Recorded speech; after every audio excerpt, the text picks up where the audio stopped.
Ceylon කියලා මේ රටට භාවිතා කරපු කාලයක් තිබුණානේ. සිලෝන් කියලා.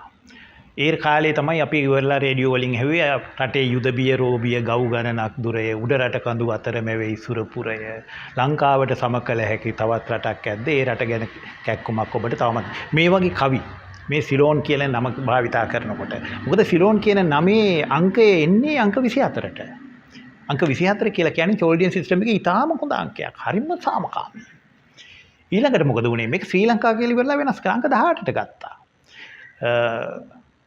අංක 18ට ගත්තාම සිදුවෙන විපර්යාසය මම පොඩ්ඩක් පැහැදිලි කරන්නම්. ඔන්න බලන්න අංක 18 ගැන කියලා තියෙන මේ ශ්‍රී ලංකා කියන අපේ රටේ නම. අපේ රටේ නම. මෙහි සංකේතයේ පරිවර්තනය කිරීමට ඉතා අපහසුයි. එහි රූපීය ප්‍රකාශන මෙසේ කිරණ විහිදුවන සඳින් ලේ බිඳු එකිනෙක බිම වැටේ.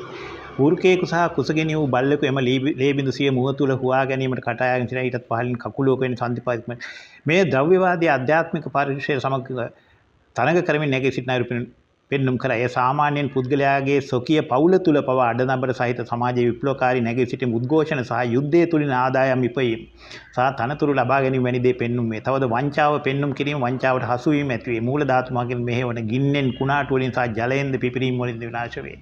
සංයුක්ත අංකවල මේ අංකයට දාලා තියෙනවා. අංක 18ට.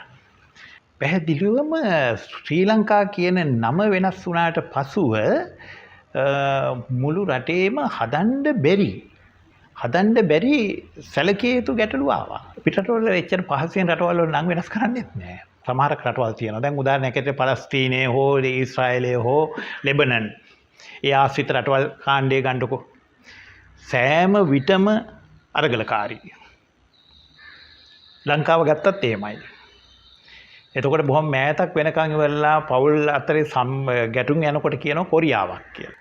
දැන් මේ නාමකරණය කියන සබ්ජෙක්ට් එක ඉතා පැහැදිලිවම යම් ප්‍රතිඵල ලබා ගන්න පුළුවන්. අපිට ඒ නාමකරණය හරියාකාරව භාවිතා කරන්න ඕනේ. දැන් මේ පොත මම ඔය කියවපු ටික ඕක ලියලා තියෙන්නේ 1938 දී. ඕක මේ මෑත භාගයේ ලියපු පොතක් නෙවෙයි. නමුත් අංක 18ට නමක් තිබ්බොත් අපි හිතමු දරුවෙකුට නමක් තිබ්බයි කියලා. අංක 18ට. එතකොටත් ඔය ගැටලුව එනවා.